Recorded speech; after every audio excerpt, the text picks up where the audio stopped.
पहली इंटरेक्शन किसी गैंगस्टर के साथ कब हुई थी आपकी? अबू सलेम।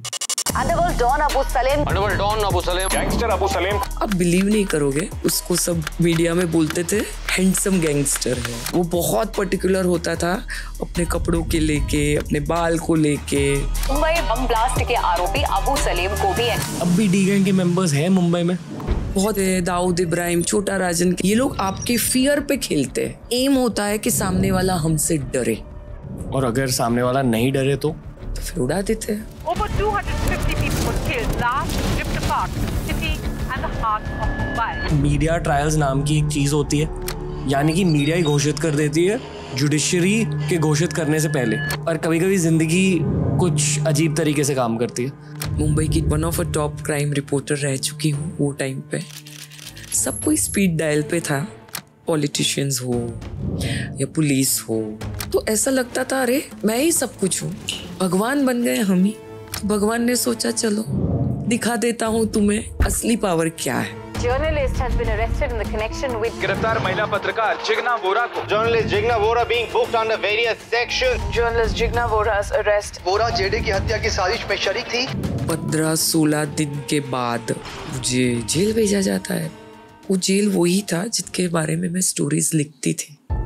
आज मैं वहाँ पे हूँ। जब आप जेल अप्रोच कर रही थी, आपके दिमाग में क्या चल रहा था? दोपहर का टाइम था, 3:30 बजे। बाकी औरतें चाय का टाइम था उनका, तो वरंडा में बैठी थी। कहीं कोने में से एक औरत ने बोला, देखो नई चिनाल आई। 2024 में जब आप पीछे मुड़ के देखते हो, ओवरऑल क्या फील होता है आपको? पहले मैं कहानी लिखती थी, आज मेरी खुद की कहानी बन गई है। दोस्तों, हमने बहुत सारे सेलिब्रिटी पॉडकास्ट रिकॉर्ड करे हैं, बहुत सारे क्राइम के पॉडकास्ट रिकॉर्ड करे हैं। आज की कहानी कुछ अलग है, क्राइम वर्ल्ड से रिलेटेड है, अंडरवर्ल्ड की दुनिया से रिलेटेड है। आज की गेस्ट जिग्ना वोरा मैम ने अपनी खुद की ज़िंदगी में एक पॉइंट तक जर्नलिज्म की दुनिया में इन्होंने बहुत सम्मान पाया था, पर इनकी लाइफ में एक घटना घटी जिसकी वजह से इन्हें अपनी ज़िंदगी के 9 महीने जेल में बिताने पड़े। बाइकला जेल का जो इनका एक्सपीरियंस रहा, उसकी बातें हो चुकी आज पॉडकास्ट में। उनके जर्नलिज्म करियर, क्राइम की बातें हो चुकी आज पॉडकास्ट में। पॉडकास्ट को सुनने से पहले ये भी जानो कि जो आरोप जिग्ना वोरा पर लगाए गए थे, उन्हें रिलीज किया गया लैक ऑफ एविडेंस की वजह से। पर इनकी जो लाइफ की कहानी रही है, जो एक्सपीरियंसेस रहे हैं, बहुत ज़्यादा इंटेंस है, बहुत ज़्यादा पर्सपेक्टिव बिल्डिंग है। हर पॉडकास्ट के साथ मेरा गोल ये रहता है कि आप एज एन ऑडियंस कुछ गेन करें। आज के पॉडकास्ट से आप गेन करोगे एक कहानी को, एक एक्सपीरियंस को। Not an easy to listen episode, पर अगर आपको हमारे क्राइम एपिसोड्स, हमारे एक्सपीरियंस ओरिएंटेड एपिसोड्स अच्छे लगते हैं, आपको ये वाला एपिसोड बहुत अच्छा लगेगा। इस Jigna Vora ma'am on TRS।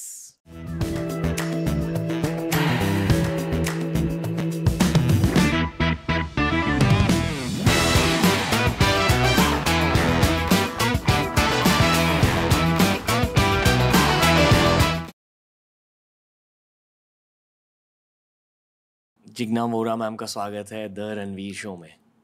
Thank you.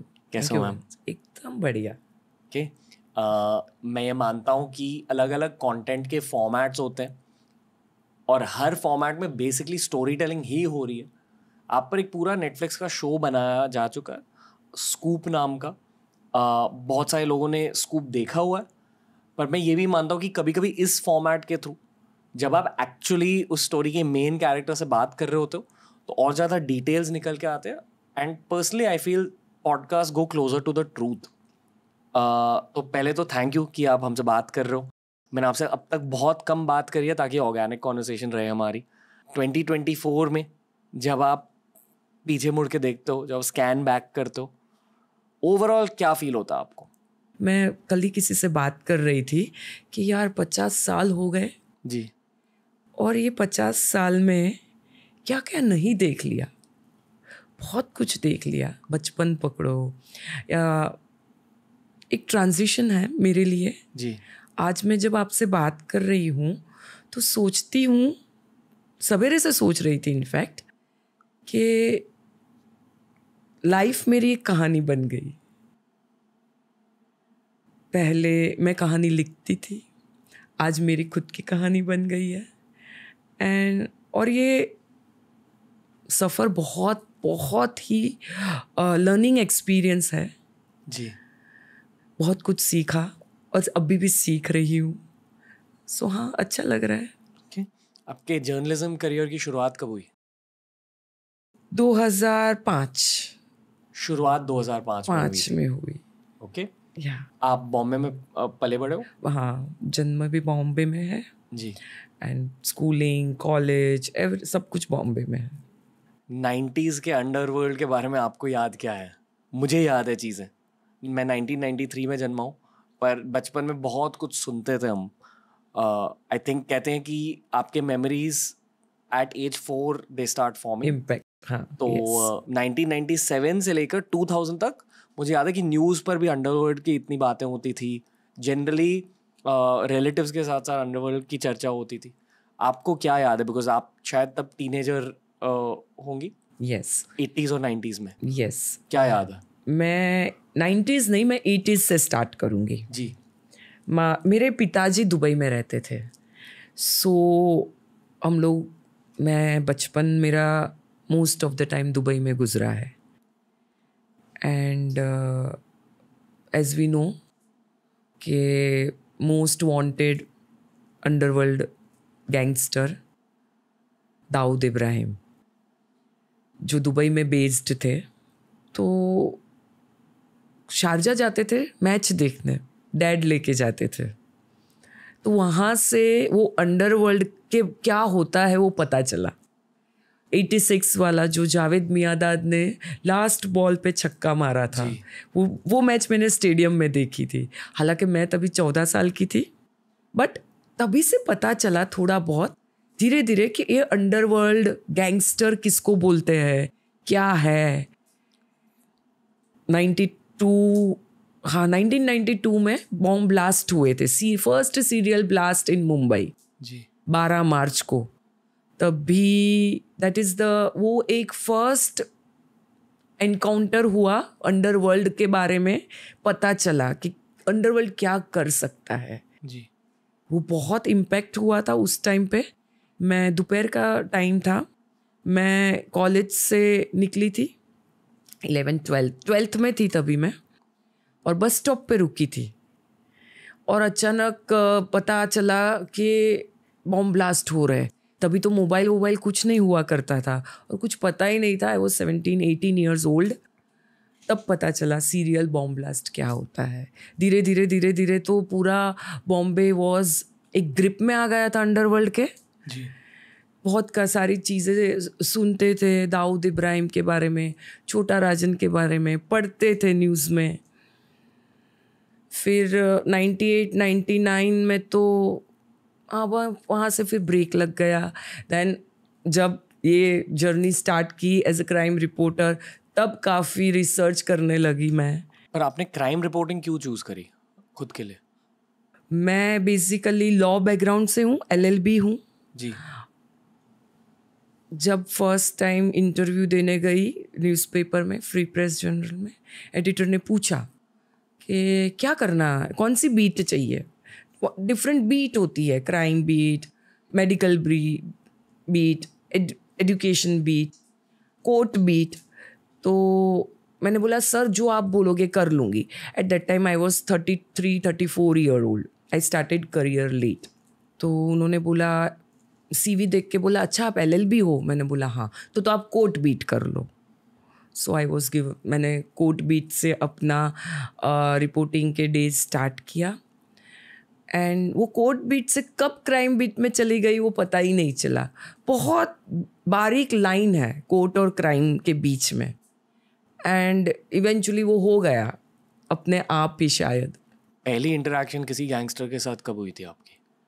Interaction as in interaction नहीं हुई कभी, बट आप ये बोल सकते हो कि कौन सा फर्स्ट केस मैंने कोई गैंगस्टर के बारे में लिखा, तो वो है अबू सलेम। अबू सलेम का फर्स्ट डे इन इंडिया, उसको एक्स्ट्राडिट किया गया था और मेरा first day as a court reporter एक ही है। तो वो मेरा फर्स्ट केस था जिसके बारे में मैंने लिखना चालू किया। अब मिले अबू सलेम से? हाँ, कोर्ट में जो से सब रिपोर्टर्स बात करते हैं वैसे। अब अबू सलेम कहाँ है? आई थिंक जेल में है। आप बिलीव नहीं करोगे, उसको सब मीडिया में बोलते थे हैंडसम गैंगस्टर है। ही वॉज वो बहुत पर्टिकुलर होता था अपने कपड़ों के लेके, अपने बाल को लेके, एकदम शांत बैठा रहता था, क्योंकि वो टाइम का वो बहुत बड़ा कैच था इंडिया के लिए। इंडिया मतलब उसके पहले कोई इतना बड़े गैंगस्टर को एक्स्ट्राडिट नहीं किया गया था। एक्स्ट्राडिट मतलब ट्रीटी होती है एक दो कंट्रीज के बीच में, तो वो लीगली उसको लाया गया था, डिपोर्ट नहीं किया था। ही एक्स्ट्राडिशन में उनको दो कंट्री के बीच में ये ट्रीटी होनी चाहिए, तो ही आप एक कंट्री से दूसरे कंट्री में उसको लीगली ला सकते हो। अबू सलेम का बैकग्राउंड क्या है? अबू सलेम का बैकग्राउंड वो आई थिंक 90s में दुबई चला गया था। He is from Azamgarh, UP के आजमगढ़ से है वो। और 90s में वो एक स्मगलर, एक्चुअली बहुत सारे अंडरवर्ल्ड डॉन उन्होंने स्टार्ट किया एज ए स्मगलर, चाहे वो दाऊद इब्राहिम हो, अबू सलेम हो, छोटा राजन हो, मोस्ट ऑफ देम। स्मगलिंग पहले के ज़माने में 70s 80s में अपनी देश की पॉलिसीज़ इतनी लिबरल नहीं थी जी। तो बाहर के देश से सब चीज़ें, गोल्ड आता था, छोटी सी चीज़, आज परफ्यूम हमको सब मॉल में मिलता है, तभी नहीं मिलता था। तो स्मगलिंग वो परफ्यूम की होती थी, इलेक्ट्रॉनिक आइटम्स की होती थी, गोल्ड की होती थी मेनली। तो काफ़ी गैंगस्टर्स ने इसी से स्टार्ट किया है अपना करियर। मतलब इलीगली देश में इन चीज़ों को लाते थे और कट कमाते थे उससे। हाँ। सो वो स्मगलिंग बोलते हैं उसको। So most of them started their career, सब ने इसी से स्टार्ट किया है। तो अबू सलेम भी वही था, कैरियर का काम करते थे। मतलब यहाँ से उनके जो बॉस होते थे वो उनको यहाँ से out of country, suppose Dubai, example Dubai hub हुआ करता था वो टाइम पे, क्योंकि वो ड्यूटी फ्री कंट्री है, वहाँ पे चीज़ें सस्ती मिलती थी। अबू सलेम जाता था और वहाँ से आता था सामान लेके जो यहाँ पे बिकता था। सो उसने स्टार्ट किया ऐसे, एंड देन धीरे धीरे वो दाऊद इब्राहिम और उसका भाई बेसिकली अनीस इब्राहिम के टच में आया दुबई में, एंड वो गैंग से वो एसोसिएट हो गया। मतलब डी गैंग के साथ जुड़ गया। डी गैंग के साथ जुड़ गया वो। 90s का वो टाइम था जब भी एक्सटॉर्शन बहुत हफ्ता वसूली, तो वो डी गैंग के बिहाफ से वो कॉल्स करता था मुंबई के जाने माने व्यक्तियों को, जैसे वो बिल्डर हो, टीवी पर्सनालिटी, बॉलीवुड पर्सनालिटी हो, उनको प्रोटेक्शन मनी बोलते हैं। मतलब कहते थे कि या तो आप हमें पैसे दे दो या आपको प्रोटेक्शन नहीं मिलेगी। हाँ। अभी किससे नहीं मिलेगी? या तो वो राइवल गैंग हो सकती है या तो डी गैंग ही। वो टाइम पे सबसे ज़्यादा तो डी गैंग का ही वर्चस्व था 90s में। तो अब भी डी गैंग के मेंबर्स हैं मुंबई में? 12 साल से जब से मेरा इंसिडेंट हुआ है, मैं मीडिया के या क्राइम, बॉम्बे क्राइम के का सिनेरो मुझे नहीं पता है। अब दूर चले गए हो? बहुत। क्यों? लाइफ में काफ़ी इंसिडेंट्स होते हैं, उसमें से अगर जब मैं हेडलाइंस लिखने वाली खुद हेडलाइन बन गई तो लाइफ 180 डिग्रीज चेंज हो गया। और यस मतलब आज ऐसा है ना रणवीर कि मैं न्यूज़पेपर नहीं पढ़ती। एक टाइम था कि मुझे अपनी बाईलाइन का एडिक्शन था। आज मुझे न्यूज़पेपर मेरे घर पे मैं नहीं लेती। अब जर्नलिज्म से ही दूर चले गए हो? टोटली, एकदम। ओके।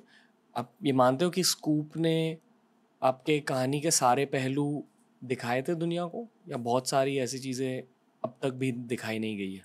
स्कूप मेरे book behind bars in Byculla का एडप्शन है जी। तो हार्डली द प्लॉट हैज, उसमें से प्लॉट लिया गया है। आपके नज़रिए से हुआ क्या? मैं बस ऑडियंस को ये बताना चाहूँगा कि मीडिया ट्रायल्स नाम की एक चीज़ होती है, यानी कि मीडिया ही घोषित कर देती है जुडिशरी के घोषित करने से पहले कि ये इंसान गिल्टी है, ये इंसान इनोसेंट है। ये होता है क्योंकि मीडिया को बेसिकली TRPs चाहिए रहते हैं। अगर इंटरेस्टिंग कहानियाँ दर्शाई ऑडियंस के लिए तो फिर लोग देखने लगते, और उसी इंटरेस्ट को बढ़ाने के लिए मीडिया ट्रायल्स में किसी को अक्यूज किया जाता है. यस. पर कोर्ट ऑफ लॉ में जब तक आपको गिल्टी या नॉट गिल्टी नहीं घोषित किया जाता, एथिकल चीज़ तो ये है कि मीडिया ट्रायल्स होने नहीं चाहिए, पर ये हमारी दुनिया की असलियत नहीं है. शायद मीडिया वालों की भी गलती नहीं है क्योंकि उनका सिस्टम भी ऐसे ही काम करता है. तो यहाँ मैं किसी को ब्लेम नहीं कर रहा, पर कभी कभी ज़िंदगी कुछ अजीब तरीके से काम करती है. तो आई डोंट नो अगर आपको जे डे के बारे में कुछ कहना है या आपको कहाँ से स्टार्ट करना है. आपको जहाँ से कंफर्टेबल लगे, जहाँ से सही लगे, वहाँ से स्टार्ट करो. हाँ, लाइफ बहुत अनप्रेडिक्टेबल होती है जी. क्राइम, अंडरवर्ल्ड, मुंबई, ये सब चीज़ एक टाइम पे मुझे किक देती थी, वो कवर करने. एक्साइटमेंट जो yes. मुझे भी फील होती है. तो पता नहीं था कि यही चीज़ मेरा पैशन मुझे ले डूबेगा, बट ठीक है. 2011 से स्टार्ट करते हैं. बहुत अच्छी लाइफ थी, एक नशे में थी, स्टोरी के नशे में, पावर के नशे में, एरोगेंस के नशे में. मुंबई की one of a top crime reporter रह चुकी हूँ वो टाइम पे. सब कोई स्पीड डायल पे था. सब कोई का मतलब है पॉलिटिशियंस हो या पुलिस हो, पावरफुल पीपल हो, अंडरवर्ल्ड नहीं. तो ऐसा लगता था अरे मैं ही सब कुछ हूँ, भगवान बन गए हम ही. तो भगवान ने सोचा चलो दिखा देता हूँ तुम्हें कि असली पावर क्या है. फेलो जर्नलिस्ट थे जेडे, बहुत सीनियर थे मेरे से, बड़े भी थे, एज वाइज भी, एक्सपीरियंस वाइज भी. मैं तो जस्ट 5-6 साल का एक्सपीरियंस था, उनको तो 20 साल का एक्सपीरियंस था. ब्रॉड डे लाइट में उनका खून हो जाता है मुंबई के एक पवई इलाके में.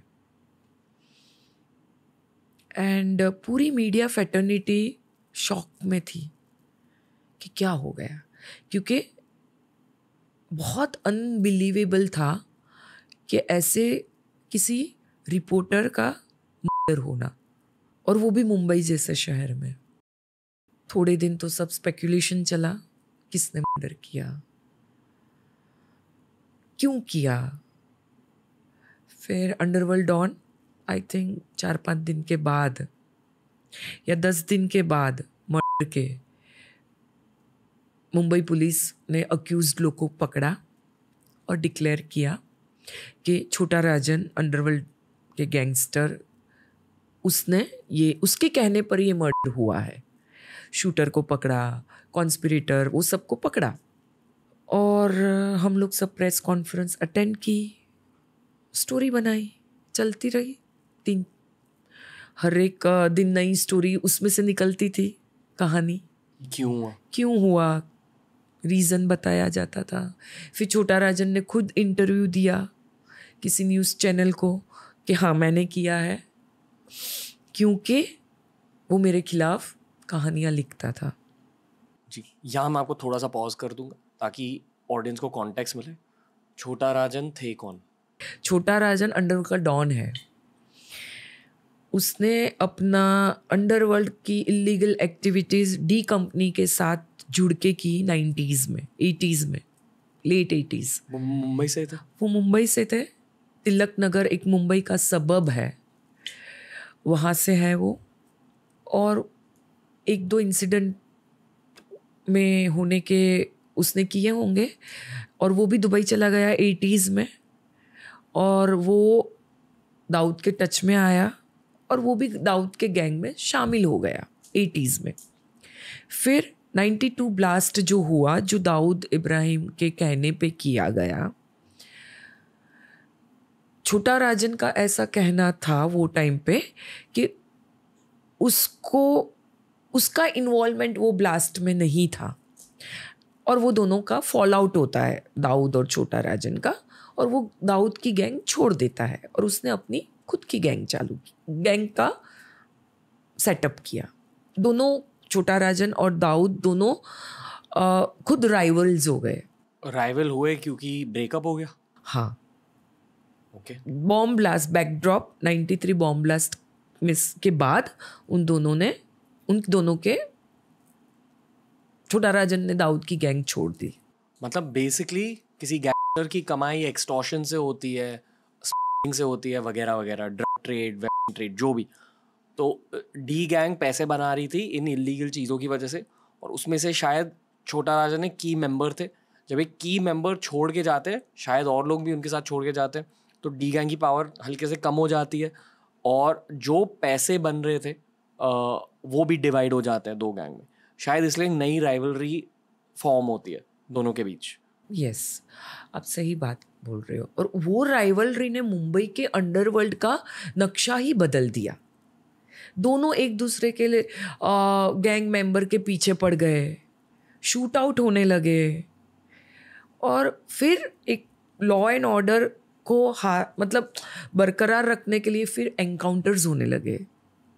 पुलिस आपस में राइवलरी की वजह से दोनों गैंग में झगड़े होने लगे। झगड़े इन द सेंस मतलब शूट आउट ही होते थे। एक गैंग का मेंबर दूसरे गैंग को मार देता था, क्योंकि उनको अपना वर्चस्व बनाए रखना था मुंबई पे। पूरा खेल तो मुंबई का ही था ना, मुंबई को कब्जे में करना। 2 मूवीज बनाई गई थी, शूट आउट एट वडाला जिसमें मान्या सुरवे को दिखाया गया था, और शूट आउट एट लोखंडवाला जिसमें माया डोलस को दिखाया गया था। ये दोनों लोग भी इन्वॉल्व है ये छोटा राजन दाऊद के सिचुएशन में। हाँ, there shooters, henchman, yes, shooters बोलो, हेंचमैन बोलो, गैंग मेंबर बोलो। और वो टाइम था जो ये लोग बहुत गैंग में आगे बढ़ गए थे। कौन किसके साइड पे था? Both of them were from Dawood gang. ये मान्या सुरवे और माया डोलस। मान्या सुरवे का थोड़ा कंफ्यूजन है मुझे, बट माया डोगल्स तो वही था। तो उनके दाऊद के कहने पे ये लोग हफ्ता वसूली करते थे, और आपस में उन दोनों का झगड़ा हो जाता था। छोटा राजन के आदमी को मारते थे जी, वैसा सब होता था करके इनका दोनों का एंटर किया गया था। ये मान्या सुरवे और माया डोलस। हाँ। ओके। छोटा राजन के करियर में आगे क्या हुआ 90s के बॉम्ब ब्लास्ट के बाद? 19 के बॉम्ब ब्लास्ट के बाद उसने अपनी खुद की गैंग बना ली जी, और वो दुबई से निकल गया। According to records, Mumbai police के रिकॉर्ड के ज़रिए ये पता चला कि वो जाके बैंकॉक में निकल गया, वहाँ पे था। वहाँ से उसने अपना गैंग के ऑपरेशंस चालू किए थे। वहाँ पे उस पे भी हमला हुआ बैंकॉक में। हाँ, डी गैंग का। हाँ, छोटा शकील ने करवाया क्योंकि देवी के वो लोग तो बहुत ही दुश्मन बन गए ना एक दूसरे के। जी, पूरा 90s बॉम्बे पे 90s या अराउंड 10 years उन लोगों ने एक दूसरे के खून के प्यासे थे। तो मौका मिला और उस पे शूट आउट होता है बैंकॉक में। मरते मरते बचता है वो। फिर तो उसको और वो हो गया, वो शकील को उसने डिसाइड किया कि अभी तो इसको भी मैं नहीं छोड़ूंगा। वापिस उनका वही चला, दुश्मनी ही चलती रही। बच तो गया, बट उसने अपना ही गैंग की एक्टिविटीज़ तो उसकी चालू ही थी। He became more active. और एक इन लोग की खासियत होती है फियर फैक्टर। अगर आप बिकॉज मैंने लॉ किया है, क्रिमिनल साइकोलॉजी मैंने पढ़ा है अच्छे से, ये लोग आपके फियर पे खेलते हैं। डर, जितना आप डरते हो, और उनका यही एम होता है कि सामने वाला हमसे डरे। और अगर सामने वाला नहीं डरे तो फिर उड़ा देते हैं। तो बेसिकली डरना चाहिए। नेगेटिव पब्लिक वो टाइम वैसा था कि लोग डरते थे, इसीलिए तो पैसा देते थे ना। जान किसको नहीं प्यारी होती है। प्रोटेक्शन क्या है? प्रोटेक्शन मनी इसी को बोलते हैं ना। एंड उनको अच्छा लगता था गैंगस्टर्स को हम लोग ये सोचेंगे भाई अपने को नेगेटिव पब्लिसिटी नहीं चाहिए, उन लोग को नेगेटिव पब्लिसिटी में ही पॉजिटिव होता था उनके लिए। तो अगर आएगा न्यूज़पेपर में कि दाऊद ने XYZ को धमकी दी तो दूसरे ABC भी डर जाएंगे ना कि वाह दाऊद तो अपने को भी धमकी दे सकता है। सो ये फियर साइकोलॉजी से खेलते थे। Okay, back to 2011। या बेसिकली 2000 में छोटा राजन ने अपने गैंग को ग्रो किया, एक्टिव हो गए, शायद पैसे बनाए, पर इस दौरान मेरे ख्याल से JD जैसे कुछ जर्नलिस्ट, आई डोंट नो अगर कुछ जर्नलिस्ट या सिर्फ JD, पर उन्होंने जब भी आर्टिकल्स लिखे छोटा राजन के बारे में तब मेरे ख्याल से उनको चिंदी बुलाते थे, कुछ ऐसा था, कुछ ये एंगल है। हाँ, मतलब बेसिकली उनके बारे में बुरा लिखते थे। एंड मेरे ख्याल से ये छोटा राजन के ईगो को थोड़ा सा हर्ट कर गया, एंड ये किलिंग इसी ईगो हर्ट की वजह से हुई थी। यस, आप सही बोल रहे हो। जैसे मैंने पहले बोला कि फियर फैक्टर, अगर कोई आपको चिंदी बुलाएगा, चिंदी मतलब एकदम लो जिसमें कुछ पावर नहीं है जी, अगर आप ऐसा लिखते हो तो सामने वाला का तो ईगो हर्ट होगा कि भाई एक टाइम था लोग मेरे से डरते थे, अभी सोचेंगे ये तो चिंदी हो गया है, क्या डरने का इससे। तो उसका ईगो हर्ट हुआ। ये पुलिस का भी केस था, चार्जशीट में भी लिखा गया है ऐसा ही, और ये एक कारण था कि जेडे की हत्या की जाती है। ओके, अब 2011 के आगे चले जाते हैं। जून 2011 में जेडे की हत्या होती है। मैं वो टाइम पे मेरे फैमिली के साथ सिक्किम घूम रही थी। जी, पता चलता है दोपहर को 2:30-3 के बीच में मेरे एडिटर का मुझे फ़ोन आता है कि जेडे हैज़ बीन बम्प्ड ऑफ, जेडे को मारा गया है। जेवी, मुझे जेवी बोलते थे वो टाइम पे, जिग्ना वोरा का शॉर्ट फॉर्म, जेवी फाइल द स्टोरी। तो मैंने बोला सर नेटवर्क का इशू है। नो यू टॉक वे, मतलब तुम बात करो ऑफिसर से, मैं भी पहुंच रहा हूँ। मेरे एडिटर और जेडे वेर गुड फ्रेंड्स। मैं जेडी को हॉस्पिटल, पवई हॉस्पिटल लेके जा रहे हैं और मैं पहुंच रहा हूँ, बट फर्स्ट इंफॉर्मेशन तो यही आ रही है कि ही इज नो मोर। मैंने बोला ठीक है सर, मैं I will try to find out. मैंने तुरंत जॉइंट कमिश्नर क्राइम को फ़ोन किया तो उन्होंने बोला कि हाँ Jigna, he has been bumped off, shot dead, and मैं भी पवई हॉस्पिटल ही पहुंच रहा हूँ। मैंने बोला sir is he alive bye, मतलब क्या लग रहा है? बोलते नहीं ही इज शॉट डेड। तो मैं सिक्किम के एक छोटे से गांव में थी, मुझे याद है बारिश हो रही थी, और तभी तो इतना ईमेल और कनेक्टिविटी नहीं होती थी जैसे आज। तो हम लोग 5G में आ गए, तभी तो 2G था। पूरा दिन मैंने गैदर करती रही इन्फॉर्मेशन, और रात को मैंने स्टोरी फाइल कर दी, ईमेल कर दिया। मेरा शेड्यूल 18 जून को वापस बॉम्बे में आना था, तो वो हिसाब से मैं आ गई। इन बिटवीन सब स्टोरीज नेक्स्ट डे ही फिर लग गए, क्राइम ब्रांच जाना, स्टोरीज डिग करना, प्रेस कॉन्फ्रेंसेस अटेंड करना, और बहुत बड़ा इंसिडेंट था वो टाइम पे। सब परेशान थे, क्यों हुआ, किसने किया, बहुत सारी थियरीज चल रही थी। फिर 10 दिन के बाद क्राइम ब्रांच ने केस डिटेक्ट किया, प्रेस कॉन्फ्रेंस ली, लोगों को पकड़ा, 7-8 लोगों को शायद पकड़ा, और रीज़न बताया गया। इन बिटवीन छोटा राजन ने भी न्यूज़ चैनल में फ़ोन करके बोला कि हाँ मैंने ही मारा है, क्योंकि वो मेरे खिलाफ लिखता था। धीरे धीरे धीरे धीरे स्टोरी आज कम होती गई, टाइम निकलता गया। अगस्त के महीने में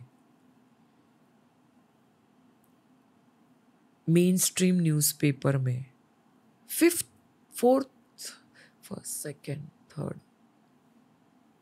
4th पेज पे एक छोटी सी ब्रीफ आती है, विमेन जर्नलिस्ट इन्वॉल्व इन जेडे murder case, is woman journalist, ऐसा कुछ तो भी हेडलाइन थी और क्वेश्चन मार्क थी। ब्रीफ किसको बोलते हैं? छोटी स्टोरी जो एक पैराग्राफ की होती है। सब लोग हैरान। मैंने मेरे एडिटर को पूछा, सर कौन हो सकता है ये? तो सर ने भी बोला, क्या पता कौन हो सकता है। क्राइम ब्रांच में जाना, प्रेस रूम होता है, वहाँ पे गॉसिप्स चालू हो गई। सितंबर तक आया कि जिग्ना वोरा का नाम आने लगा। मैं खुद हैरान, क्या मतलब अक्टूबर। ये कौन से पेपर में आया था? ब्रॉडशीट, बड़ी मेन ब्रॉडशीट में आया था। और उन्हीं का पब्लिकेशन टेब्लॉइड भी था। 30 अक्टूबर या 31 अक्टूबर को फ्रंट पेज स्टोरी आती है जिसको हम बोलते हैं cover story. Again not naming any female journalist, सिर्फ ऐसा ही आया कि क्राइम ब्रांच को काफ़ी एविडेंस मिले हैं of involvement of one journalist, female journalist. और क्या क्या एविडेंस, 3-4 चीज़ें थी कि क्राइम ब्रांच ने एक दूसरे रिपोर्टर का स्टेटमेंट रिकॉर्ड किया है जो ऐसा बोल रहा है कि जिग्ना ने जेडे को थ्रेटनिंग SMS भेजा था। सॉरी, लेडी रिपोर्टर ने, नाम नहीं था, लेडी रिपोर्टर ने जेडे को एक थ्रेटनिंग मैसेज भेजा था, SMS। वो टाइम तो व्हाट्सअप नहीं था, तो SMS ही चलते थे। एक वो रीज़न क्राइम ब्रांच ने के सामने आया है एविडेंस। फिर एक कन्वर्सेशन में छोटा राजन ने किसी को बोला कि वो जिग्ना वोरा बार बार फ़ोन करती थी, वो एक एविडेंस मिला है। ऐसे 2-3 एविडेंस के बेस पे टेब्लॉइड फ्रंट पेज स्टोरी करता है। और मेरा लड़का तभी दिवाली वैकेशन था, छुट्टियां मनाने आया था हॉस्टल से। 7 साल का था, 7-8 साल का। और बाय दैट टाइम तो मरमर आपस में फेटर्निटी में मीडिया में चल रहा था कि जिग्ना वोरा ही वो फीमेल जर्नलिस्ट है। आप क्या सोच रहे थे उस वक्त? मुझे तो मतलब पता ही नहीं था क्या चल रहा है, ये कहाँ से मेरा नाम आ गया। मैंने एडिटर को बोला तो एडिटर बोलते, अरे जिग्ना जब कुछ किया नहीं तो डरना क्यों, छोड़ना, ये सब तो र्यूमर्स है। उतने में टेब्लॉइड में फ्रंट पेज स्टोरी आती है। 3 दिन के बाद लड़के को जॉन्डिस डिटेक्ट होता है। मैंने 2-3 दिन छुट्टी ले ली ऑफिस से। 11 तारीख, आई रिमेंबर, 11 तारीख को लड़का हॉस्टल गया वापस। फिर 14-15 को मुझे क्राइम ब्रांच ने बुलाया स्टेटमेंट रिकॉर्ड करने के लिए। मेरा स्टेटमेंट रिकॉर्ड हो गया। 2 दिन बुलाया था मुझे। आपसे ये पूछा गया कि जेडे से आप हाँ, मिले थे? हाँ। क्योंकि जब हम इस पॉडकास्ट के लिए रिसर्च कर रहे थे तब रिसर्च के अकॉर्डिंग कुछ ऐसे स्पेकुलेशंस थे कि आप दोनों के बीच कुछ राइवलरी थी, या ये सच है कि राइवलरी थी? कुछ नहीं था, वो तो मेरे से बहुत बड़े सीनियर थे, कहाँ से राइवलरी आ जाएगी। मेरा एक्सपीरियंस 6 साल का था, उनका एक्सपीरियंस 20 साल का था। ना ही मैंने कभी उनके अंडर काम किया है, उनके साथ काम किया है, ना ही मेरा हाय हेलो का कन्वर्सेशन था। He was too elder, too big. और जेडे, सबको पता है जेडे की पर्सनालिटी, वो इंट्रोवर्ट थे, वो किसी से ज़्यादा बात नहीं करते थे, तो मेरे से तो बात करने का कोई गुंजाइश ही नहीं थी। जब आप क्राइम रिपोर्टर का काम करते थे तब आपकी राइटिंग स्टाइल अग्रेसिव थी? हाँ, बहुत एग्रेसिव थी। क्या आपको ये लगता है कि उस अग्रेशन की वजह से maybe you had hurt some powerful peoples egos? हो सकता है। और कोई पावरफुल इंसान आप पर रिवेंज ले रहा था? आज 12 साल हो गया है वो इंसिडेंट को, आज तक मुझे नहीं पता चला Ranveer, and I mean it. लोग बोलते हैं कि ऐसे कैसे इसको नहीं पता है, कुछ तो किया ही होगा, पुलिस के दोस्ती तो थी, अगर दोस्ती थी तो पुलिस क्यों अरेस्ट करेंगे? ये क्वेश्चंस मेरे भी है। अब पॉलिटिक्स पे राइट करते थे? नहीं, सिर्फ क्राइम। सिर्फ क्राइम। ओके, मतलब शायद सिर्फ जितने भी बड़े डॉन्स हैं, may be your writing would have rubbed someone the wrong way. हो सकता है, आई डोंट नो। ओके, और मैं ये जानना भी नहीं चाहती हूँ, मुझे नहीं जानना ये सब। बट हाँ, ये क्वेश्चंस मेरे भी है एंड जेन्यूनली है। फिर 25 नवंबर को मेरे को अरेस्ट करते हैं, मेरे घर पे पुलिस आती है, क्राइम ब्रांच की टीम अरेस्ट करते हैं मुझे and I am being taken to crime branch unit 1 की ऑफिस में, जहाँ पे मेरा आना जाना होता था स्टोरीज निकालने के लिए, और वहीं पे मेरी स्टोरीज बन जाती है, मेरी खुद की स्टोरी, खुद पे स्टोरी बनती है। बहुत रोई। सीनियर पहचानते थे वो टाइम के, मुझे सब पहचानते थे ऑब्वियसली, क्योंकि क्राइम रिपोर्टर हूँ। बहुत बोला सबको कि सर मैंने नहीं किया।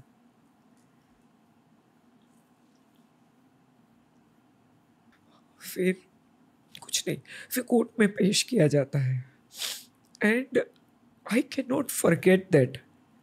सब बोलते हैं भूल जाओ, आगे बढ़ो, कैसे कोई भूल सकता है? वही मीडिया जो मेरी खुद की फैटर्निटी है, मैं तो उन्हीं में से हूं ना।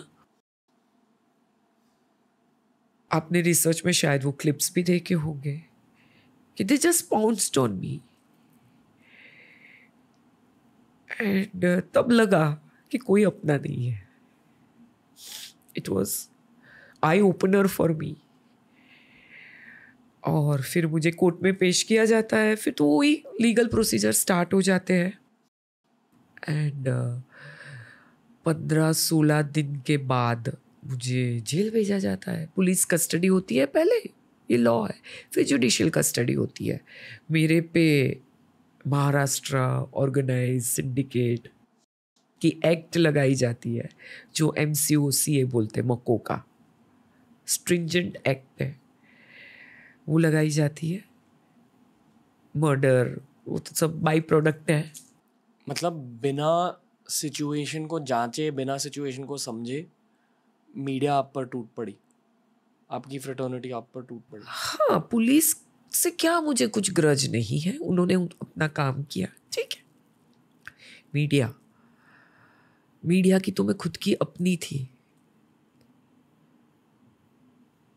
उन्होंने एक बार भी नहीं सोचा, कोई नहीं, उसमें से कोई ने नहीं सोचा कि नहीं जिग्ना ये नहीं कर सकती है। क्या मीडिया ट्रायल्स की वजह से जुडिशरी की डिसीजन बदल सकती है? नहीं, जुडिशरी इंडिपेंडेंटली काम करती है। जुडिशरी एकदम इंडिपेंडेंट। एंड आज मैं अगर आपके सामने बैठी हूं, ऑल थैंक्स टू जुडिशरी। अगर जुडिशरी मीडिया को ध्यान में रख के ऑर्डर्स देने लगे तो आज मैं आपके सामने नहीं बैठती। चाहे कुछ भी बोल लो, जस्टिस प्रिवेल करता है। जुडिशरी इंडिपेंडेंट ही obviously they have to be. जो एविडेंस के हिसाब से ही उनको तो देखना है। मीडिया ने तो बहुत कुछ बोला, 3 महीना चला, फ्रंट पेज पे आती थी। धीरे धीरे जब आप 4th-5th पेज पे चले जाते हो तब समझ जाना चाहिए कि अभी आप आउट ऑफ साइट हो जाओगे। 1st page, 2nd page, 3rd page, 4th page, 5th page. 6 महीने तक चला। जब जेल में थी तब भी न्यूज़पेपर आता था, तो न्यूज़पेपर देख के मेरे को डर लगता था, आज क्या वापस नया आया होगा। एक एथिकल रूल है, माइनर का नाम नहीं लिखा जा सकता, माइनर का फोटो नहीं छापा जा सकता, बट मेरे लड़के का नाम भी छपा और फैमिली के बारे में छपा।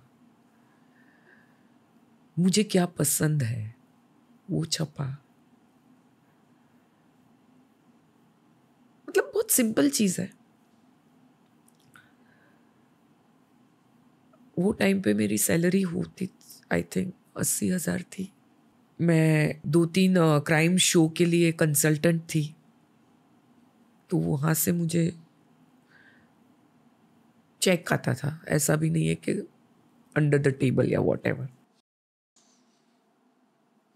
एक रेस्टोरेंट में मैं कंसल्टेंट थी। सो यस, वो टाइम पे मैं 1.5 लाख कमाती थी, अराउंड 1.5 से 2 लाख। सिंगल मदर हूँ, तो कैरेक्टर असैसिनेशन हुआ और एक बहुत रेप्यूटेड वो टाइम का स्पा था, वहाँ पे मैं मेंबर थी। Yes, I like to pamper myself. मुझे नहीं पता था कि वहाँ का मेंबर होना बहुत बड़ा गुनाह है। वही स्पा में एक ट्रेनी रिपोर्टर भी मेंबर थी। एक दिन था, मतलब एक दिन ऐसा हुआ कि मैं मैनिक्योर पेडिक्योर करा रही थी वो स्पा में। दोपहर का टाइम था, 1 बजे का, और वो रिपोर्टर वहाँ पे स्लिमिंग सेशन कराने आई थी। एंड अरे जिग्ना वोरा, एंड पहचानती है वो रिपोर्टर क्योंकि वो भी ट्रेनी क्राइम रिपोर्टर थी दूसरे न्यूज़पेपर की।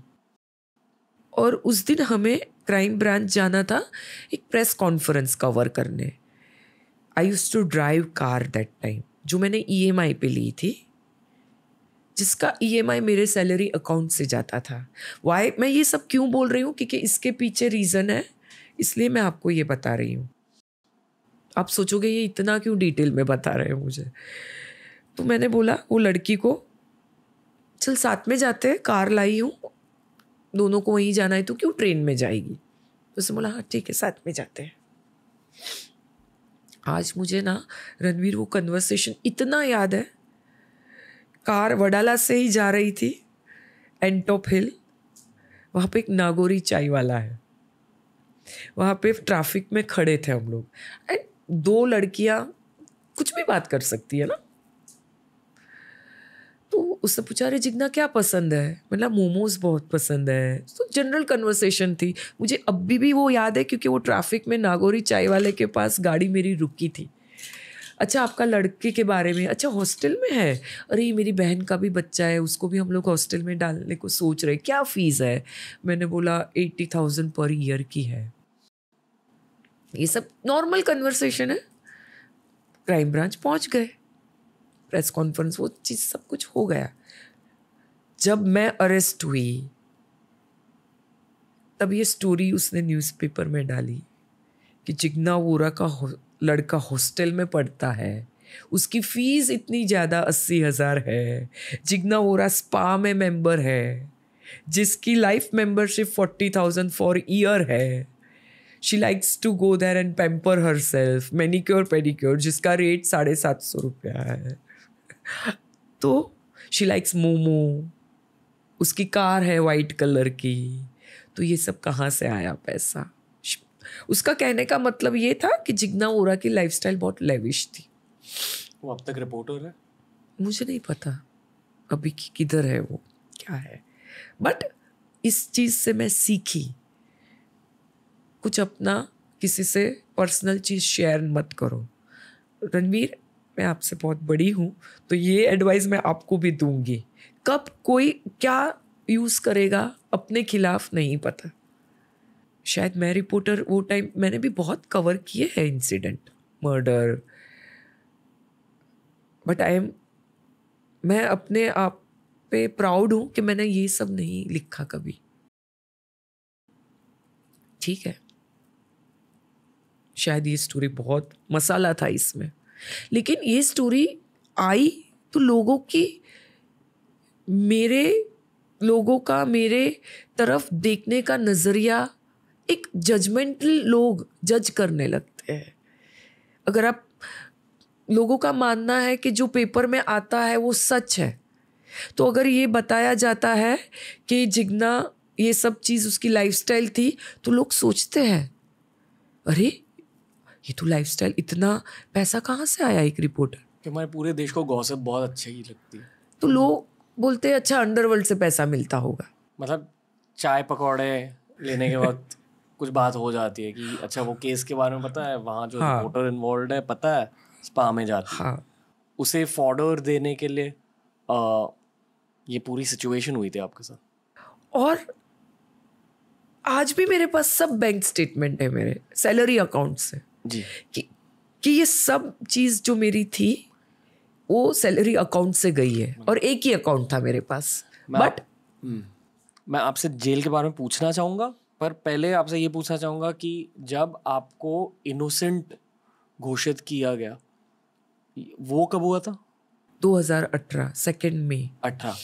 और ये सारी बातें 2011 की 11 की है, 11-12 की। ओके। और 2011 और 18 के बीच क्या क्या हुआ लाइफ में? बहुत कुछ हुआ। मुझे जेल भेजा जाता है, भाईखला वुमेन जेल। भाईखला एक बॉम्बे का एक सबब है, एंट्री होती है वहाँ पे, रॉयल एंट्री। इनमेंट्स कैदी, वो वीमेन मतलब औरतें थी, वो इंतज़ार कर रही थी मेरा, क्योंकि मीडिया में इतना आ चुका था। जिग्ना वोरा से द जिग्ना वोरा बन गई थी। पहुँचती हूँ जेल, दोपहर का टाइम था, 3:30 बजे। बाकी औरतें चाय का टाइम था उनका, तो वरंडा में बैठी थी। कहीं कोने में से एक औरत ने बोला, अभी भी मेरे गूंज रहे वो वर्ड्स, देखो नई चिनाल आई। आई नो, मैं जब बोलूँगी कि मुझे चिनाल का मतलब नहीं पता था, आप ये बिलीव नहीं करोगे। मैं बहुत conservative middle class Gujarati family से हूँ। मेरे घर में साला साली भी बोलना अलाउड नहीं था। क्राइम रिपोर्टिंग करती थी, यस, बट कभी गाली देने की ज़रूरत नहीं पड़ी थी। बैरक नंबर 2 में जाती हूँ, वहाँ पे मुझे डाला गया। सिचुएशन एक्सप्रेस कैसे करूँ? वो जेल वही था जिसके बारे में मैं स्टोरीज लिखती थी। आज मैं वहाँ पे हूँ। जब आप जेल अप्रोच कर रही थी, आपके दिमाग में क्या चल रहा था?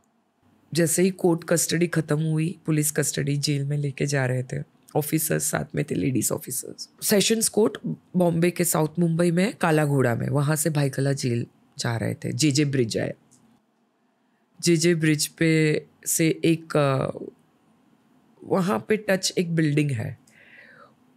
एक बहुत अच्छा दोस्त वो बिल्डिंग में रहता है। खिड़कियाँ बंद थी उसके घर की। तो जे ब्रिज से जाते जाते सोच रही थी कब मिलूंगी इससे, क्या होगा अभी। जेल जाना है, वही जेल जिसके बारे में मैंने लिखा है सबका, ऐसे स्टोरीज बनाई है। एज ए रिपोर्टर जेल के बाहर खड़ी रहती थी स्टोरीज के लिए। आज खुद अंदर जाने का मौका मिल रहा है। यू नो मौका क्यों? क्योंकि जब बाहर थी ना रिपोर्टर, तब हम लोग जेलर को बोलते थे, सर अंदर जाने दो ना, एक बार जाने दो ना, स्टोरीज करनी है। तो आज तो ये मौका मिल गया। रोते रोते रोते रोते पहुंच गई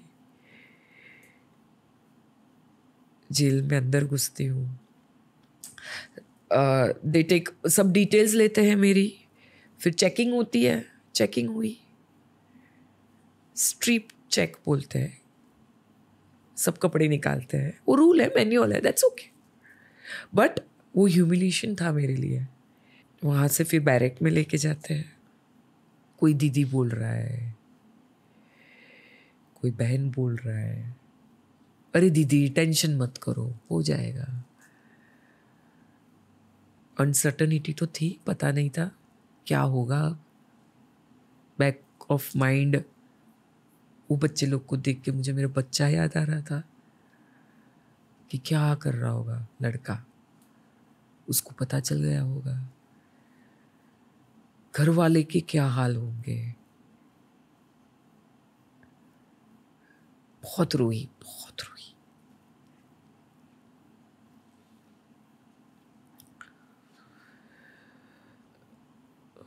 दूसरी औरतों ने पानी दिया, समझाया। ठीक है। 2 दिन के बाद रणवीर, मैंने मेरी बाजू में एक औरत थी, उसको पूछा ये चिनाल का मतलब क्या है? तो वो हंसने लगी, क्या दीदी आपको नहीं पता, आप तो क्राइम रिपोर्टर। तो भी उसने बोला कि चिनाल मतलब prostitute. And I was shocked कि एक तो do I deserve to be, मैं यहाँ पे ऐसा मैंने क्या किया कि मैं ऐसी जगह पे हूँ। धीरे धीरे वक्त गुजरता गया, बहुत सारे लोग मतलब औरतों ने वहां पे मुझे चीयर अप करने की कोशिश की। आप उसी बैरक में थे? हाँ, मैं 9 महीना रही जेल में। पर उसी बैरक में हाँ, रखा गया? हाँ, क्योंकि अस्थमा था ना, तो मेडिसिन वो कुछ उनका है वो मैन्यूअल के हिसाब से। पर रहने की जगह कैसे होती है? जितना मैं यहाँ पे बैठी हूँ इतनी, दिस मच, 1 फुट इतनी। एक बैरक में नहीं करते तो 40 औरतें थी, must be around 300 square feet का रहेगा, 3 या 350 400 स्क्वायर फीट का बैरक। बैरक मतलब क्या? वो जो रूम होता है उसको बैरक बोलते हैं। और उसके अंदर बेड होता है? ना, बेड नहीं होता है, जमीन पे सोना पड़ता है। एक इतनी जगह दी जाती है आपको, बस उधर। और सारे बच्चे औरतें वहीं सोती? वहीं सोते हैं। एक बैरक में कभी 30 40 50 औरतें होते हैं। उनकी कहानियां क्या थी? हर एक की अपनी अपनी बैक स्टोरीज थी। कोई मर्डरर था, कोई पिक पॉकेटर था, किसी ने कुछ किडनैप किया था बच्चे को, कोई रैक पिकर था, कोई ड्रग के पेडलर थे। हर एक अपने बैक स्टोरीज को लेके आया था। अपने सारों से बात करी? हाँ, सबके लिए मैं दीदी बन गई थी। सारे एक्चुअली गिल्टी थे? पता नहीं रणवीर, एक पॉइंट ऐसा आया ना कि क्योंकि मैंने कुछ नहीं किया था तो मुझे सब लोग बेगुनाह लगने लगे। वो लोग अपनी स्टोरी शेयर करते थे मेरे से, लेटर्स लिखवाते थे मेरे से, और धीरे धीरे जैसे वक्त गुजरता गया मैंने एक्सेप्ट कर लिया कि अभी यही मेरी मतलब सो कॉल्ड होम है। आपको लगा कि कभी जस्टिस मिलेगा नहीं? जस्टिस मिलेगा नहीं ये नहीं था। कब मतलब होप था आपके दिल में? होप तो था। मैंने अपने आप को ना भगवान पे सरेंडर कर दिया। वहां से मेरी स्पिरिचुअल जर्नी स्टार्ट हुई जेल से। थोड़ा सा ज्यादा जानना है जेल के बारे में। एक दिन कैसा होता था वहाँ? मॉर्निंग सवेरे 5:30-6 बजे दिन चालू होता था। काउंटिंग होती थी, हेड काउंट होता था कि कितने लोग हैं एक बैरक में। फिर चाय आती थी 7 बजे अराउंड, नाश्ता आता था। कैसा था नाश्ता? और ठीक था। मैंने कभी नाश्ता किया नहीं जेल में, बिकॉज मेरे को ब्रेकफास्ट की आदत नहीं थी, तो मैंने कभी नहीं लिया। चाय पीती थी। पर हाइजीनिक होता था? या हाइजीनिक होता था। 12 बजे बंदी लगती थी। बंदी मतलब बैरक में अपने को चला जाना है और ब्लॉक हो जाते थे हम लोग। वो लोग ताला लगा देते थे। उसके पहले आप कहाँ थे? तभी तो हम वरंडा में घूम सकते हैं, नहाना है, अपना डे टू डे का जो रूटीन होता है वो कंप्लीट करो आप। क्या था रूटीन वहाँ पे? रूटीन तो यही, आप नहा धो लो, रूटीन में नहा धो लो। फिर मैं पूजा करती थी, चैंटिंग करती थी, माला करती थी, हनुमान चालीसा बोलती थी। फिर 12 बजे खाना आता था, 10:30 11 बजे खाना लेके फिर बैरक में हम। वरांडा में कुछ खतरा था? ना, वो वरांडा में कुछ खतरा नहीं था। फिर खाना लेके हम लोग वापस बैरक में चले जाते थे और लॉक हो जाते हैं। वो बंदी टाइम बोलते हैं उसको, मतलब you are locked 12 to 3 in the afternoon. तभी बैरक में ही रहना है। और खाना खाते थे और यूज्ड टू लाई डाउन, सो जाते थे या बातें करते थे अदर इनमेट से। वहाँ बच्चे थे क्यों? कि माँ गुनेगार थी कुछ, तो बच्चों को साथ में बंद साथ किया में जाए। लेके आते थे बच्चों को। कुछ जुवेनाइल प्रिजनर्स थे। नहीं, जुवेनाइल नहीं है, 2-3 साल के बच्चे, 4 साल के बच्चे, 1-2 महीने का बच्चा जिसकी डिलीवरी हुई है जेल में। वैसे जो प्रेग्नेंट है, जो जेल में औरत आई होगी प्रेग्नेंट होके, तो डिलीवरी जेल में होती है, वैसे बच्चे थे। तो बच्चे को साथ खेल लिया। जो 4 साल का बच्चा था वो क्या सोचता था, क्या कहता था? उसको नहीं पता था ये जेल है। सबको एक अनसर्टेनिटी थी, कब बाहर निकलेंगे यहाँ से। जो लोग मेरे से बात करते थे सब यही बोलते थे, दीदी हमने तो कुछ नहीं किया, दीदी हमने तो, पुलिस ने ऐसे ही फंसा दिया, या फिर एक दूसरे को ब्लेम करते थे, किसी और को ब्लेम करते थे। और यस, सबको बाहर जाने की एक आश होती थी, होप होती थी। ये होप में ही दिन गुजरते थे। 3 बजे के बाद क्या होता? बंदी खुलती थी, फिर वापस चाय मिलती थी। जो प्रेग्नेंट औरतें हैं उनको अंडा मिलता था, बच्चे को अंडा मिलता था, केला मिलता था, सिंगल। और फिर 3:30 से 5:30 तक वरंडा में वापस। कुछ नहीं, ऐसी सब बातें करना, अपनी लाइफ के बारे में शेयर करना, वही होता था। एक्सरसाइज जैसे कुछ नहीं? वरांडा कितना बड़ा था? वरंडा मस्ट बी, या काफ़ी बड़ा था, इट वाज बिग। फिर 5:30 बजे वापस बंदी लग जाती थी। उसके पहले 5 बजे खाना आता था, डिनर में रोटी, सब्जी, चावल, वो प्रोपोर्शन रहता था, वही उतना आता था, मिलता था। और फिर वापस बंदी लग जाती थी, लॉक हो जाते थे 6 बजे। तो दूसरे दिन सवेरे 5:30 बजे खुलती थी बंदी। So almost for 12 hours you are locked inside barrack में, आप बंद रहते हो। और हर कोई एक ही टाइम पे सोता था? नहीं, सबका अलग अलग है। कोई बातें कर रहा है। मैं तो 8:30 बजे ही सो जाती थी, पता नहीं क्यों इतना जल्दी नींद आ जाती थी। नींद आती थी? टीवी था वहाँ पे, तो टीवी, वो कुछ दूरदर्शन आता था, तो टीवी देखते देखते लेटे लेटे सो जाते थे। काफ़ी टाइम नींद नहीं आई स्टार्टिंग में, शायद फिर बॉडी और माइंड एक्सेप्ट सिचुएशन करने लगता है। आपकी हेल्थ अफेक्ट हुई? बहुत। 9 महीने में मैंने 14 किलो वजन, वेट लॉस हुआ था, 14-15 किलो। रोज वही रूटीन देखकर दिमाग को क्या होता है? दिमाग है ना, बंद हो जाता है, फॉग हो जाता है, ब्लर हो जाता है, धुंधलापन लगता है, क्योंकि पता ही नहीं है कल क्या होने वाला है, आप कब बाहर निकलोगे।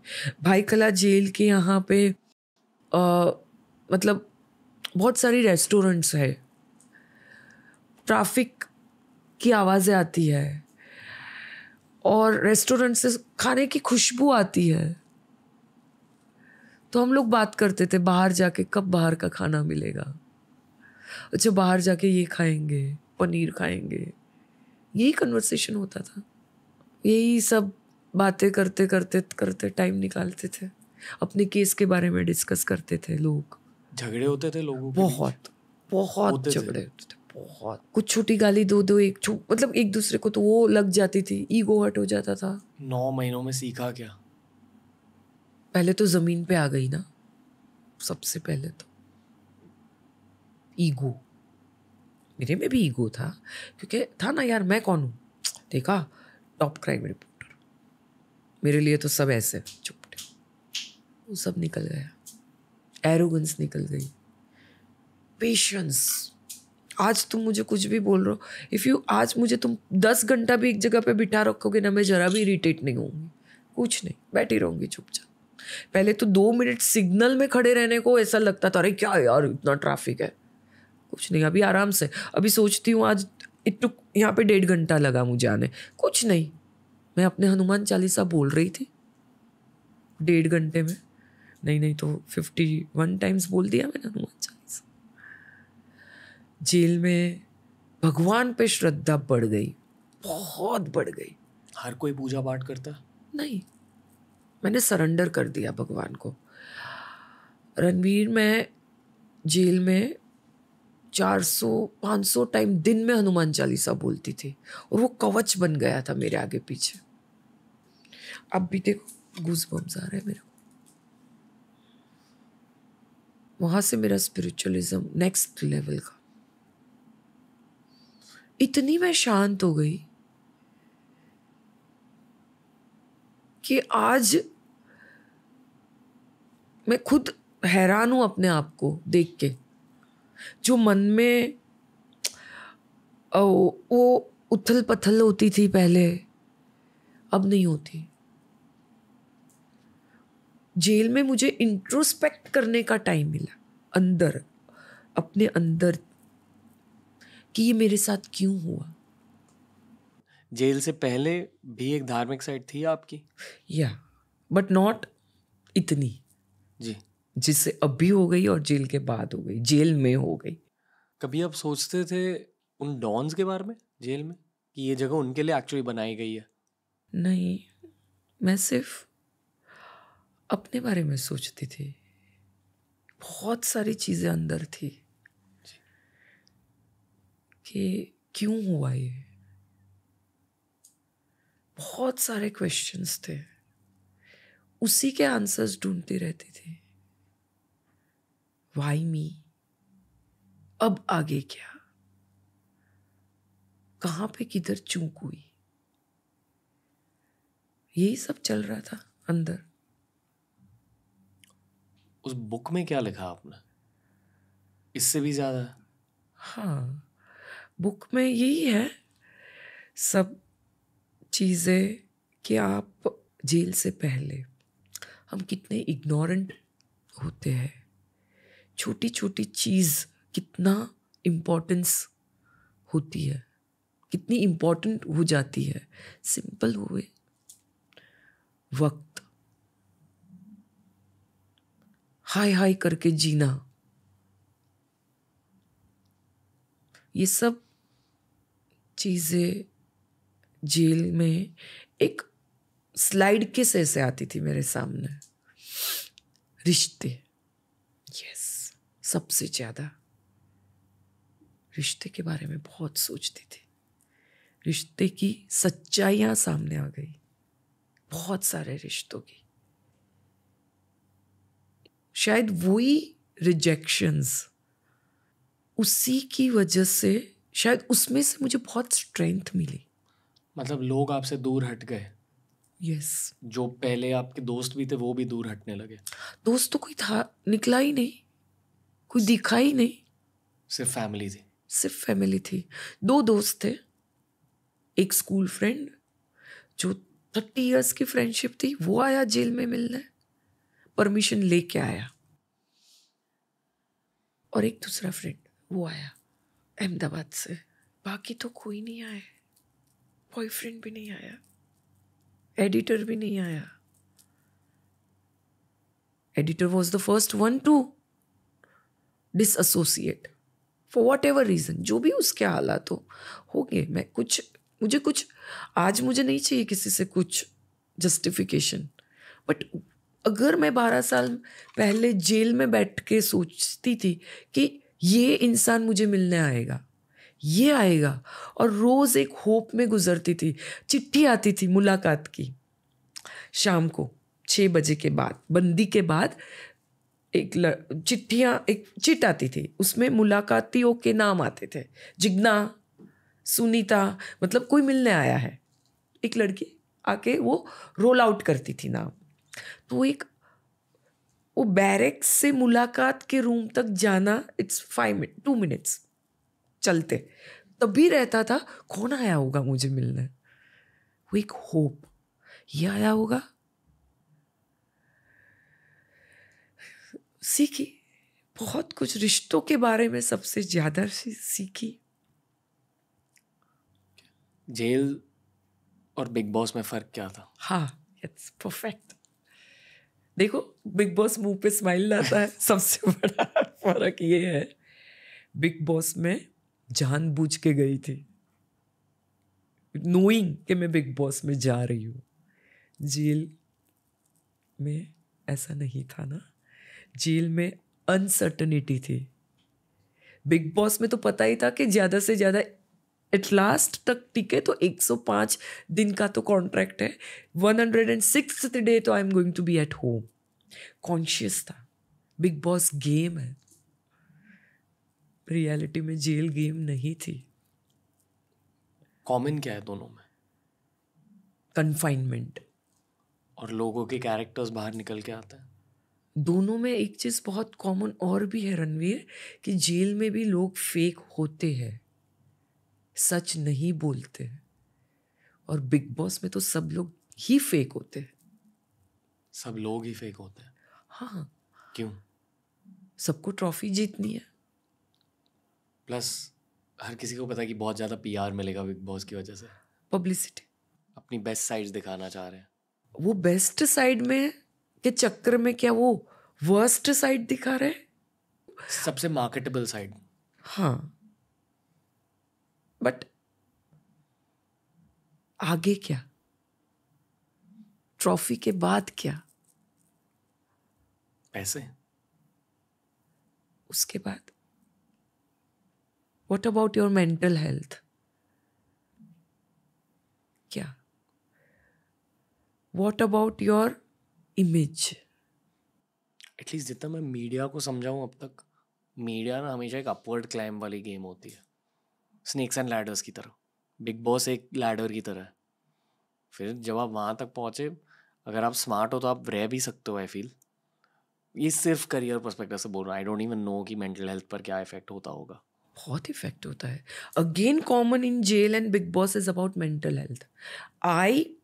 मैं अपने आप को बहुत फॉर्चुनेट मानती हूँ कि मुझे इतना बड़ा प्लेटफॉर्म मिला, and I am very thankful. And I mean it. जब लोगों ने वेब सीरीज देखी तो लोगों ने एक किरदार, जिसने जिग्ना का किरदार निभाया, उसको देखा। जिग्ना को नहीं देखा किसी ने। बिग बॉस में जाने का मेरा रीज़न यही था। मेरे लड़के ने बोला, मम्मा यू शुड गो, दुनिया को पता चलना चाहिए जिग्ना वोरा कौन है। हाँ, आज मैं बोलती हूँ मैंने गेम नहीं खेली अंदर, क्योंकि मैंने लाइफ में किसी के साथ गेम नहीं खेली, मुझे आता ही नहीं है। पर बाकी का हर कोई खेल रहा होता है। सब लोग खेल रहे थे। मुझे नहीं पता आपने कितना देखा Bigg Boss. I don't think so कि you must be a Bigg Boss watching material. ये एक ऐसा एक्सपोजर मुझे मिला कि लोगों को अब पता है जिग्ना वोरा क्या है। लोग बोलते हैं आई am very strong, I am very strong. Yes, I am strong, but I am very emotional also. Jigna Vora रोती है। अगर आपके यहाँ पे भी मैं रोई तो इमोशंस है जिग्ना वोरा में। बिग बॉस में भी बहुत रोई मैं बाहर आके देखा, सब ट्रोल कर रहे थे, अरे आंटी रोती है, बोरिंग है। तो what do you expect me to do at the age of 50? क्या करूं? 20 साल की लड़की के जो कपड़े पहनती है वो पहनूं तो बोलोगे अरे आंटी होके ऐसे कपड़े पहनती है। आई मीन ये इंटरनेट का नेचर है, चाहे आप कुछ भी करो। कुछ, but I had to be, मुझे तो मैं जैसी हूं वैसे ही रहना था ना जी। वहां तक पहुंची ना। 140 करोड़ की पॉपुलेशन में अगर हम लोग 20 लोग गए हैं तो 20 ने कुछ तो उखाड़ा है ना लाइफ में, तब जाके पहुंचे हैं ना, ऐसे तो नहीं पहुंच गए। जो आपने कहा कि बिग बॉस में वर्स्ट साइड निकल के आती है, जेल में भी यही होता है? हाँ, Worst side झगड़े निकल के होती है। जैसे पहले आपने मुझे पूछा था, झगड़ा होता है, बिग बॉस में भी झगड़ा होता है। बिग बॉस में थोड़ा ज़्यादा ड्रामा होता है क्योंकि एक्टर्स लोग हैं, उनको पता है जो दिखता है वो बिकता है। जेल में इतना ड्रामा नहीं होता है, जेल में रियलिटी होती है। पर बिग बॉस भी साइकोलॉजिकली बहुत ज़्यादा टेस्टिंग है। बहुत फॉर द पीपल। मेरे लिए इतना नहीं था। वही मैं पूछना चाह रहा हूँ कि आपने जेल देखा हो। हाँ, इसलिए मेरे लिए नहीं था।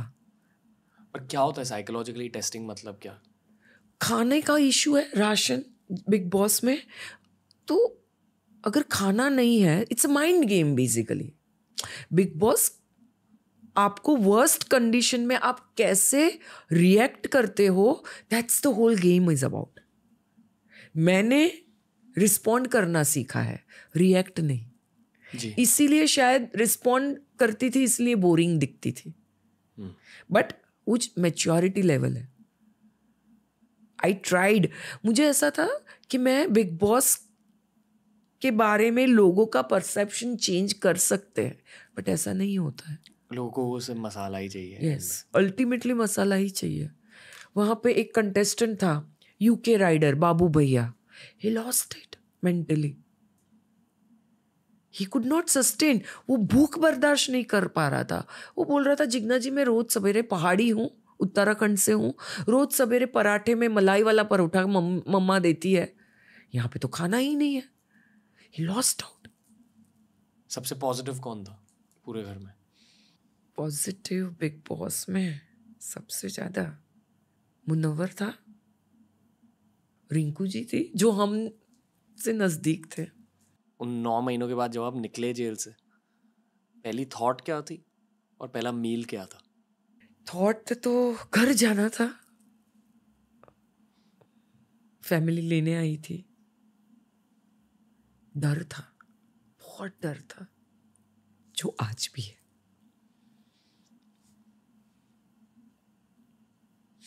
जेल का डर था.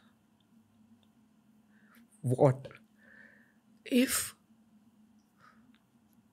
वापिस मुझे पकड़ लिया तो?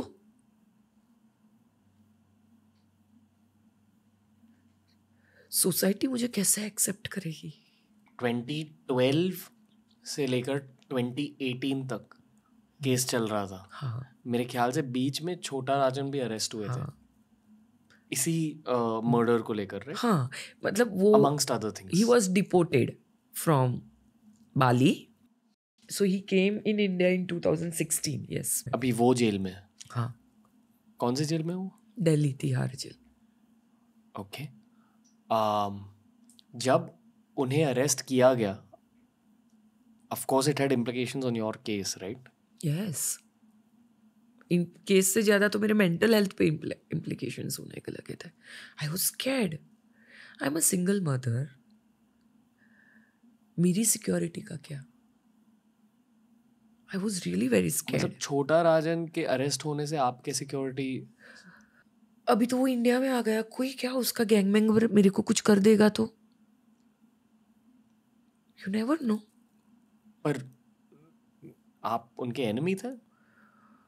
एनिमी की बात नहीं है, बट केस में तो थी को अक्यूज्ड. इन अ वे एसोसिएटेड, या एटलीस्ट नाम ऑन associated. पेपर. कभी कुछ कांटेक्ट रहा है? कभी नहीं, कुछ नहीं. आई एम अज्यूमिंग कि जेल के बाद जर्नलिज्म से, क्राइम से आप बहुत दूर चले गए. अज्यूम नहीं, totally. I am telling you, अभी मेरे घर पे न्यूज़पेपर नहीं आते, मेरे घर पे न्यूज़ चैनल नहीं है, टीवी नहीं देखती मैं. I am now totally cut off.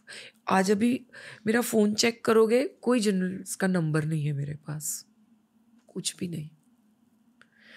मैंने टोटली अपने आप को हनुमान चालीसा, देवी साधना, स्पिरिचुअलिज्म उसी में डाइवर्ट कर दिया. I learn astrology, I learn tarot card reading, I am totally now into that. खुद का एस्ट्रोलॉजिकल चार्ट उस फेज का आपने देखा? यही रीजन था टू लर्न एस्ट्रोलॉजी कि क्या था उस टाइम, क्या था उस टाइम, क्यों ऐसा हुआ. चार्ट में क्या था जेल योग वो टाइम का. राहु, जुपिटर की दशा चल रही थी मेरी. Jupiter is maraka in my chart. मतलब आपके जुपिटर की वजह से राहु इंक्रीज हो गया. राहु और Jupiter way together that time. चंडाल योग. मेरे 12th घर में मंगल है. जेल योग. 6th हाउस 12th हाउस को देख रहा था. हुआ. I got my answers. I came to know that it's all about karmas. It's all about karmas. जब कुछ चीज नहीं करके आप वो फेस कर रहे हो, तो कर्मा के अलावा वो चीज क्या हो सकती है?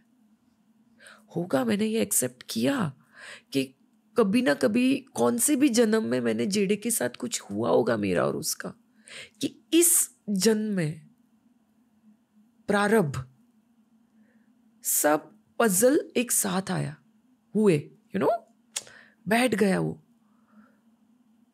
कि पुलिस निमित्त बने तू मेरे कर्म काटने के लिए। क्यों? वरना मैं एक टिपिकल हाउसवाइफ थी। वहां से कहां से मैं जर्नलिज्म, क्यों क्राइम रिपोर्टिंग, क्या हुआ, कैसे? Because I had to go through this in this life, और मैं नहीं भाग सकती थी, ये होना ही था। तो मैं ब्लेम भी किसी को रणवीर नहीं कर सकती कि रणवीर ने मेरे साथ ये किया। कुछ मतलब नहीं है ब्लेम गेम। अब मूव ऑन कर गए हो? यस, क्यों? To 80%। I have not forgotten it. ये सब बड़ी बड़ी बातें हैं रणवीर, क्लोजर, भूल जाओ। नहीं, कोई देयर इज नो क्लोजर। कैसे आप क्लोजर करोगे? आई हैव हील्ड 80%, बट वो स्कार्स तो है ना। कैसे भूलूं? मुझे कोई बताओ। चलो, लोग बोलते भूल जाओ भूल जाओ, कैसे भूलूं? चलो, give me one tip, how can I forget? Not possible. If I love someone, people will say, it's 14 years I'm, in love with someone. People will say, move on. अगर move on करना है, हो जाता है, तो क्या प्यार है? I don't want to move on as far as my love life is concerned. I'm happy in loving him, no matter it. उसकी absence से भी मुझे प्यार है. So I'm happy with that. मैं तो उसको कंप्लेन नहीं कर रही हूँ। मेरे ख्याल से जो भी मुंबई के अंडरवर्ल्ड एलिमेंट्स भी थे, वो भी अब ऑलमोस्ट पूरे तरीके से खत्म हो चुके हैं। Yes. पर ये एक एसोसिएटेड स्टोरी है। It goes to show the reach of the Mumbai underworld, कि कोई कंप्लीटली इनोसेंट जो था उन्हें भी खींचा गया इसमें। मैं जुडिशरी से, आपके माध्यम से, I am very thankful to judiciary. I am really very thankful कि जस्टिस मिला जस्टिस। मतलब लोगों को अभी भी होप है कि अगर कुछ गलत नहीं किया है तो यू विल सेल थ्रू। भगवान पे मेरा भरोसा पहले 100% था, अभी 10,000% है। I know he will lift me up like phoenix, he will. I am so much, मेरे ब्लड सेल्स में हनुमान चालीसा है। I know you must be, you are also Hanuman Chalisa भक्त। बिलीव मी, बहुत मिरेकल्स देखे हैं मैंने। मुझे पता है कि he is there for me. वो मेरे पीछे नहीं है, मेरे आगे है वो। I know that. Jigna Vora, thank you कि आपने हमारे शो में आकर इतने ओपनली आपकी स्टोरी शेयर करी है। Loved speaking with you, loved learning from your life experience. ये मेरी लाइफ का ऑनर है कि आप जैसे एक्सपीरियंस लोगों से मिलने का चांस मिलता है। Yes, you learn, I think so. It's a learning process. सब लोग सीख रहे हैं यहाँ पे। जी। मैं भी शायद आपसे कुछ सीख रही हूँ। So it's great opportunity. Yes, thank you for giving me your time, and I hope you enjoyed speaking on the show. Yes, it was a heart-to-heart conversation, and I was not prepared, as you know. There was no questionnaire, nothing given to me. So as usual, मैं रोई भी हूँ, but it's just emotions which resurfaces. Podcast में लोगों को सच्चाई अच्छी लगती है, Yeah. और आपने यहाँ बैठकर सच कहा। So Yes. that's what matters. Yes, ultimately that's matters. Thank you, ma'am. Thank you so much. Thank you. Life के इस फेज़ में दोस्तों इंसानों से मिलना, उनकी कहानियों को जानने में ही मुझे मज़ा आता है। ये मेरे लिए, मेरे दिल के लिए एक नशे की तरह होता है, लोगों की कहानियाँ जानना। हमारे देश में ऐसी भी चीज़ें होती है दोस्तों। आई एम जस्ट ग्लैड कि लोगों की कहानियाँ जानकर आपके लिए हम बढ़िया पॉडकास्ट रिलीज़ कर सकते हैं, आपके साथ इन मोमेंट्स को शेयर कर सकते हैं। TRS को सपोर्ट करते रहो। बहुत सारे क्राइम ओरिएंटेड एपिसोड्स अब आने बाकी है। Lots to come from Ranveer and the team. Keep supporting, keep listening in to TRS.